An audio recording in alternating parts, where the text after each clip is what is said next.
না, একটা ভাষণের মধ্যে এডিসি কোনো উল্লেখ নেই। এডিসি একটা 3/4 ল্যান্ড নিয়ে আমাদের ত্রিপুরা রাজ্যের এডিসি, একটা শব্দ নেই। এডিসির উন্নয়নের কথা নেই। এটা তো কাউন্সিল অফ মিনিস্টার্সরাই তৈরি করে ওনার ভাষণ। তো মন্ত্রিসভার যে তৈরি ভাষণ যেটা পাঠ করলেন, এতে আদিবাসীদের উন্নয়ন এডিসি সংক্রান্ত কোনো বিষয়বস্তুই ছিল না। প্রাথমিক প্রক্রিয়া এটাই আমাকে অবাক হই যে কোনো উল্লেখই ছিল না এডিসি সম্পর্কে, কোনো বিষয়বস্তু ছিল না, আদিবাসীদের উন্নয়নে কোনো কথা নেই। তো এটা অবাক লাগে। বাকিটা তো নিশ্চয়ই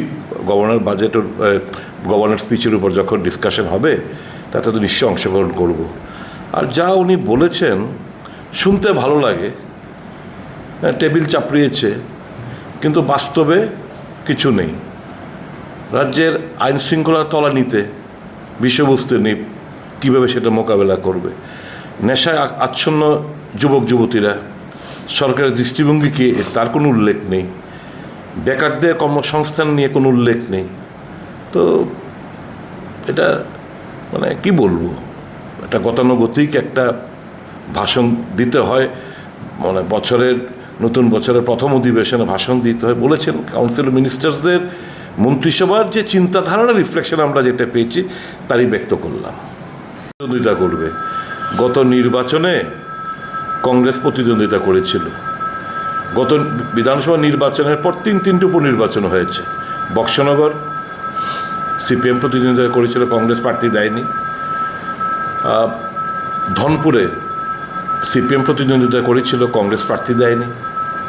রামনগর যদিও এটা ইন্ডিপেন্ডেন্ট ক্যান্ডিডেট, তারপরও সিপিএম ক্যান্ডিডেট দিয়েছিল, কংগ্রেস ক্যান্ডিডেট দেয়নি। বিজেপিকে পরাস্ত করার লক্ষ্য নিয়ে এখন কংগ্রেস ওখানে স্বাভাবিকভাবেই আমরা তো প্রত্যাশাই রেখেছিলাম যে সিপিএম হয়তো বা ক্যান্ডিডেট দেবে না, কিন্তু ওনারা দিলেন। আমরা তো ক্যান্ডিডেট দেব। এর থেকে পরিষ্কার বোঝা যায় বিজেপির বিরুদ্ধে আন্তরিকভাবে লড়তে এনারা ইচ্ছুক নন। এবং এই দাম্ভিকতা অহংকারেই গত নির্বাচনে বিজেপিকে পরাস্ত করার কথা, ওই কংগ্রেসকে 13 সিট একটা ছোট করে দেখানোর যে প্রক্রিয়া, এটার খেসারত দিতে হয়েছে আমাদের সকলকে এবং রাজ্যের মানুষকে। কাজে ওনাদের ভূমিকা মানুষ এখন বিচার করবেন, আদৌ কি তারা বিজেপিকে পরাস্ত করার লক্ষ্যে সিপিএম প্রার্থী দিয়েছে নাকি মাইলেজ দেওয়ার জন্য প্রার্থী দিয়েছে। মানুষ বিচার করবে সেটা। আমরা লড়াই করছি, জেতার জন্য লড়াই করব, বিজেপিকে মাইলেজ দেওয়ার জন্য না। আমার তারপর অনুরোধ থাকবে সিপিএমের প্রতি যে সত্যিকারের যদি আন্তরিক হন বিজেপিকে এই উপনির্বাচনে পরাস্ত করার জন্য, তাহলে প্রার্থীপদ আপনারা প্রত্যাহার করবেন। আগামী দিনগুলো এই প্রত্যাশাই রাখবো।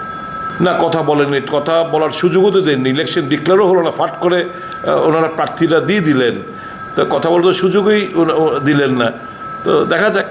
আগেও তো ওনারা কথা বলেনি, কিন্তু আমরা আমাদের দায়িত্ব পালন করেছি।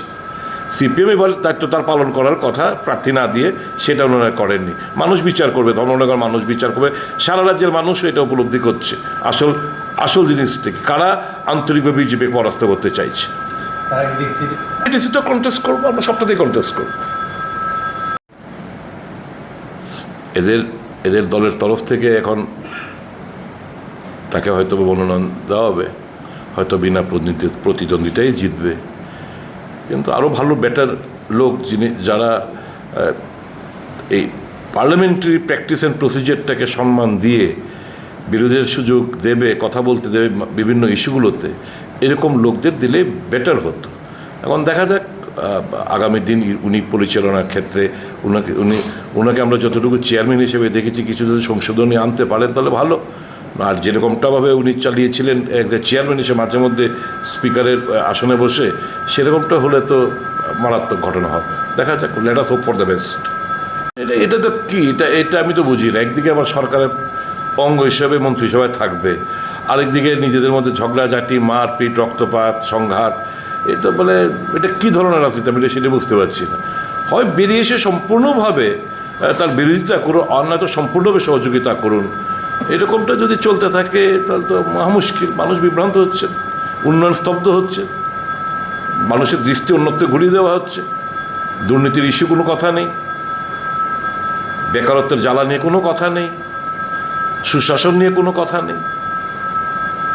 সেটা নিয়ে আমার কোনো প্রতিক্রিয়া না, দেখা যাক না, যদি হয় দেখা যাবে মানে কি করা যাবে। এটা বিজেপি আঞ্চলিক দলগুলো সারা দেশের মধ্যেই তো স্ম্যাশ করে দিতে চাইছে, ওই যে স্ম্যাশ করেছেও, তো এটারই একটা প্রক্রিয়া হয়তো বা এটা দেখা যাক আগামী দিনগুলোতে। স্পেকুলেশন নিয়ে আমি কোনো মন্তব্য করতে রাজি নই।